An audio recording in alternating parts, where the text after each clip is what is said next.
Superman came out a few months ago, and it immediately became one of my favorite films. Not only of the superhero genre, but of all time. And one of the things that I really liked about that movie was how it made Superman feel like a person again. It gave him a personality, it gave him clear goals and emotionally resonant desires. And above all that, it also made a decades-old character feel relevant again today, by making him face a lot of modern, relatable human issues.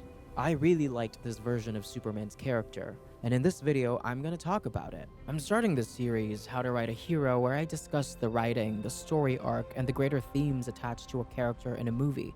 Their goals, their conflicts, their challenges, what makes them work, and in some cases, not work. And who better to start it with than Superman? Because I don't know, he just seems like a good one to start with. Probably the most iconic superhero of our time. Please be warned, there will be spoilers for Superman 2025. Very quickly, let's introduce 2025 Superman and talk a little bit about his background. This is going to be brief because we all already know. Kal-El is an alien from the planet Krypton, a planet that died when he was young. His parents sent him to Earth as a baby to save him, give him a chance at life. Now on Earth, he lives two lives, as Clark Kent, a mild-mannered, polite news reporter, and as Superman, a superhero who stands for truth, justice, and for a better tomorrow. One of the things that really worked for this film's characterization of Clark was giving him a personality, and making him this kind of old-fashioned, silly, adorable goofball. This is a Superman that I, as a kid, would have wanted to meet, and a Clark that I, as an adult, would love to hang out with. In a cinematic landscape full of snarky, quippy characters, dripping with sarcasm and some type of meta-commentary humor, what really made Clark feel unique and singular was making him sincere, and making him just a straight-up good guy. He's a kind, optimistic person who thinks, as Lois describes him, that everyone he meets is great. I put him on the same personality category as Aang because of this. And Jesus. Yes, that Jesus. Just good guys who will believe in the best of you. You trust everyone and think everyone you've ever met is, like, beautiful. Maybe that's the real punk rock. See, I love that line because it's such a great summary of so much of what makes this version of Superman. He is good and optimistic in a world where that just isn't the norm anymore. You know, there's this thing where it's like, it's not cool and it's not edgy to be sincere, it's lame to be earnest. But despite that, he still is. This movie leans into those traits, no matter how against the grain it is for superhero movies of our time, and it succeeds because of that. Kindness is the new punk rock. I've heard that said so many times in the many discussions about this movie, and the reason for that is because its main character is defined by it. Clark saves people, sure, and we'll talk more about that later, but his compassion also extends to non-humans. He saves a squirrel, for example, and even though the kaiju was attacking the city, he did his best not to kill it, wanting to capture it instead and put it in a zoo somewhere. There's also the fact that he literally surrendered himself to save a dog, who isn't even a very good dog.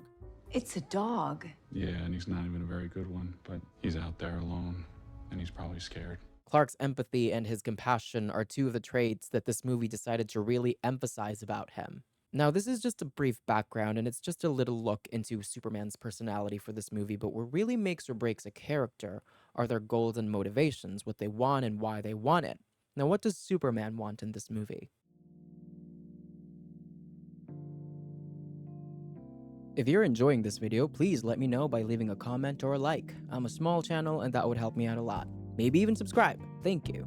This Superman has a very simple goal. He just wants to do good and he just wants to help and to protect people. This is something that I'm really glad the movie emphasizes. As much as Superman fights bad guys in this movie, he also spends a significant amount of time in it actually just rescuing people from danger. I read someone comment once that the Superman was written more like a firefighter and less like a cop, and I agree. There are a lot of superheroes these days written like cops, focused on fighting and punishing bad guys, and nothing's wrong with that, and I enjoy those superhero films just as much. It's just nice to see Superman, written as a firefighter, doubling down on helping and rescuing people, because it feels very true to his character. He's probably the most iconic, recognizable superhero of all time. He's become a symbol these days more than a character, a symbol for everybody.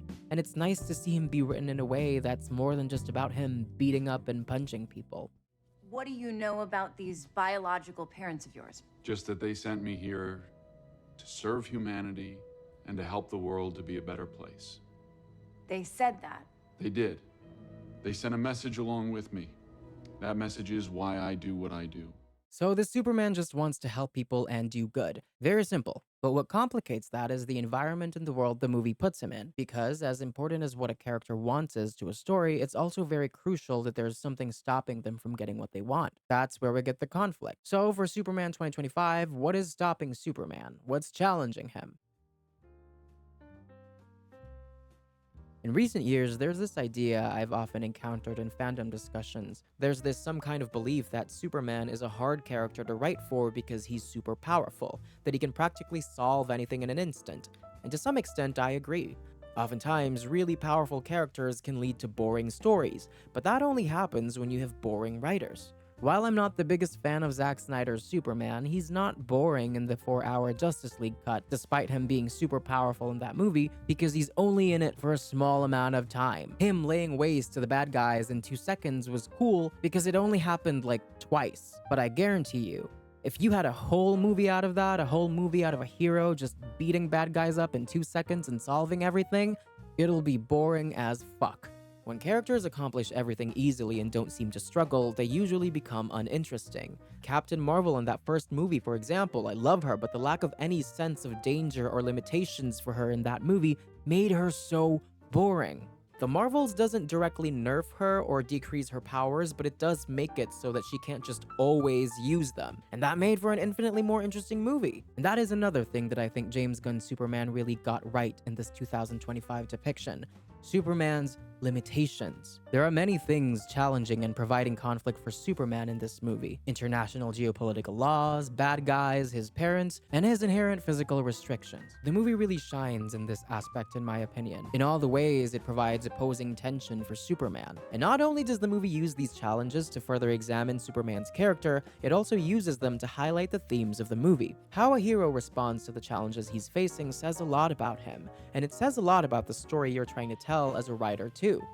The subplot about the international geopolitical conflict between Jarhanpur and Boravia in the film is something that I really like because it's really relevant in our world today and it helps put Superman in a modern context. What would he do? What would Superman do if he were in our world today, seeing the things we're seeing and experiencing the things we're experiencing? Of course, Jarhanpur and Boravia are fictional countries, but if you've glanced at the news these past few years, the parallels to real-world events are pretty easy to spot. And I say conflict in quotes because that feels like such a neutral, whitewashed way of describing what Boravia in the movie is doing. Invading a country and killing people who can barely defend themselves. Jarhanpur doesn't even look like it has its own formal military. Anyway, as I said, while Clark just wanting to do good and just wanting to save people is a pretty straightforward and simple goal, it's made complicated by the environment and the world he's put in.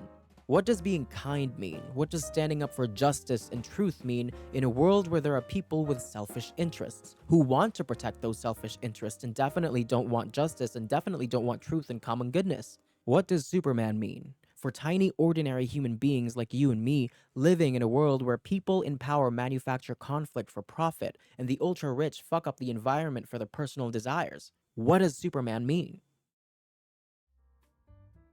The Boravian president guy is doing this whole thing to get rich off of it, so screw your justice. And Lex is sponsoring this whole thing because his ego is telling him that Superman is a reminder of how limited humanity is. So screw your justice. Who cares if a few kids get shot to death? We're getting money and we're feeding our ego out of this. They might have given Superman his old-fashioned Boy Scouty personality for this movie, but make no mistake, the script is definitely doing everything it can to put Superman into a modern context, making him deal with things that we as people of today are dealing with and can relate to. Now again, how a hero responds to the challenges he's facing says a lot about him. For Superman, international laws are not as important nor as relevant as the value of people's lives. The legality of what he's doing doesn't matter. The international implications of what he's doing doesn't matter. What matters to him is if it's on the side of what's right, what's fair, and what's just. I would question myself in the same situation and hold off a beat and consider the consequences. People were going to die! And this was really good because, again, it just hammers down the idea that this is just a guy who just wants to save people and protect life. Why can't it be just that simple? Why can't we just live in a world where politics and laws and international conflicts don't determine whether or not innocent people die? Of course, a hero is not complete without his villain, and in this movie, that is Lex Luthor. Lex in this film is excellently crafted to be the opposite of Superman, which is ironic, kind of. A lot of Lex's hate for Superman stems in Superman being an alien, but if you look at the two of them, it's Superman who has empathy, compassion, and kindness. These very human traits. It's Superman who is one in community with humanity. And it's Lex who is this psychopath funding the slaughter of men, women, and children in his pursuit of his goals. Lex is a cold, egotistical maniac who sees humans as disposable and human lives as without value. Lex is not alien, he's inhuman. And that is a really good villain to have if you really want to emphasize your hero's humanity.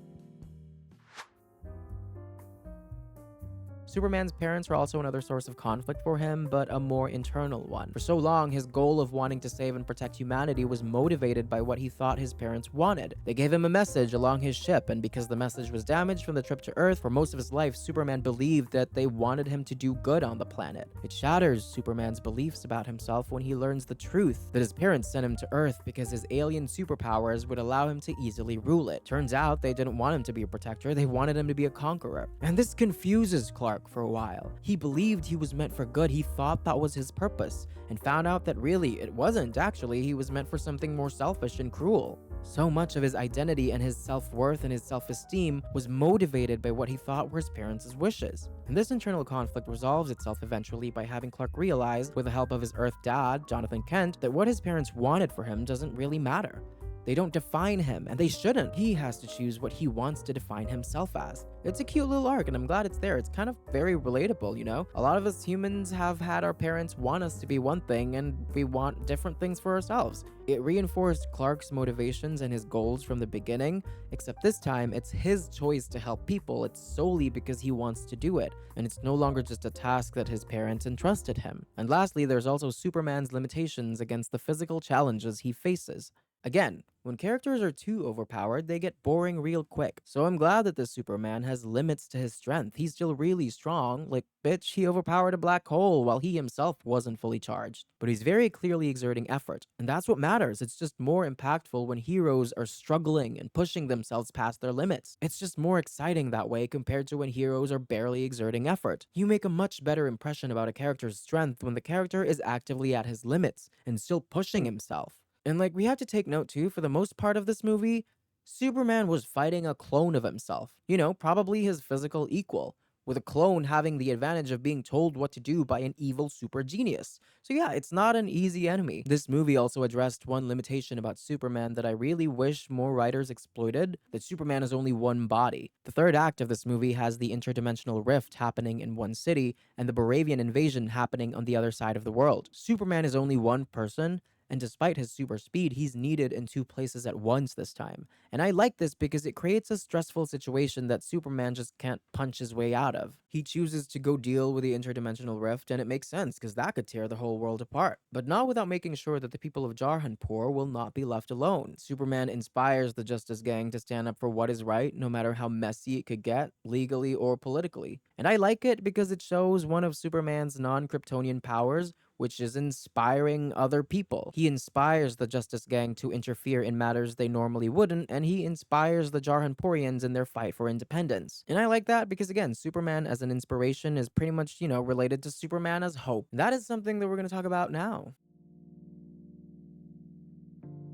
There's this scene in Kill Bill where the titular Bill talks about who he thinks Superman is, and essentially what it boils down to is him saying that at the end of the day, Superman thinks humans are weak. He says that Superman's disguise as Clark Kent is a caricature of what Superman thinks humans are.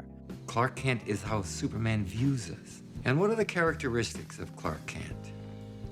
He's weak, he's unsure of himself, he's a coward. Clark Kent is Superman's critique on the whole human race. And I guess when I was 13, when I was first understanding what he meant, I guess I was mind blown. I was like, oh my god, yeah, of course, he's so right. Superman does think humans are weak. Mind blown. But as I got older, I think I started realizing just how wrong that was and how uninformed and surface level that kind of take was about Superman. When I was young, I didn't think that it was supposed to be wrong, but it makes sense that it's wrong because it was said by Bill, who was literally the guy we're trying to kill for the entire two films. So yeah, he's allowed to have wrong opinions about Superman, and this says, this cynical take about Superman says a lot more about Bill than it does about Superman. What annoys me about it is that a lot of people these days regurgitate this idea. I've heard a lot of people echo this idea about Superman. They take this viewpoint from a villain in a movie as the truth about Superman. And I hate that so much. It annoys me so much because it could not be any further from the truth. And it's so antithetical to who Clark Kent really is. So I'm so glad that, in this 2025 Superman movie, so much of that is debunked. No, Clark does not think humans are pathetic. In fact, Superman flat out says that one of his greatest strengths is the fact that he's human, his humanity. I watched Peacemaker almost immediately after Superman came out because I was so in love with Superman and it got me so on board the DCU. I was like, all right, what's next? What can I watch next? And Peacemaker was already out, so I saw that. And the first season of that show, the first season of Peacemaker, I felt had such a half realistic and half pessimistic view on humanity. There are aliens in that show that discuss how self-destructive we are and how much of our planet and how much of each other we've fucked up. Our kind traveled here from a planet that had become unlivable. Not long after we arrived, we realized the people of Earth were on the exact same trajectory as our people had been, ignoring science in favor of populist leaders who tell you that the floods and the fires and the disease are unrelated to your own actions, valuing profit over survival, treating minor inconveniences as assaults on your freedom.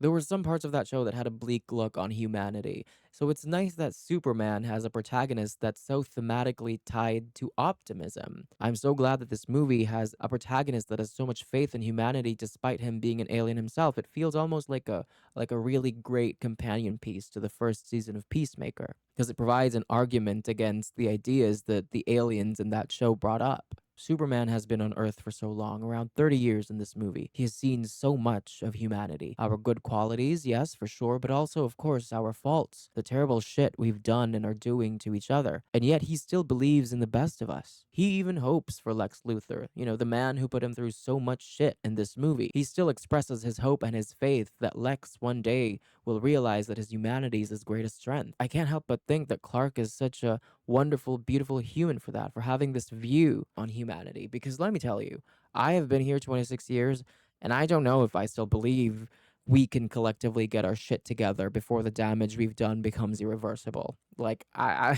don't know if I have faith in us. This shit is bleak. But we can't give in to that cynicism. We can't give in to that hopelessness. We don't have a Superman in real life, and I think the movie itself knows that, which I think is also why the movie emphasized that Superman's humanity is his greatest strength, not his Kryptonian powers. Just like the Justice Gang, this movie wants us to be inspired by Superman, to stand up and work together, to be kind and not to give in to how doomed it all seems, to not be cynical, and ultimately, to hope.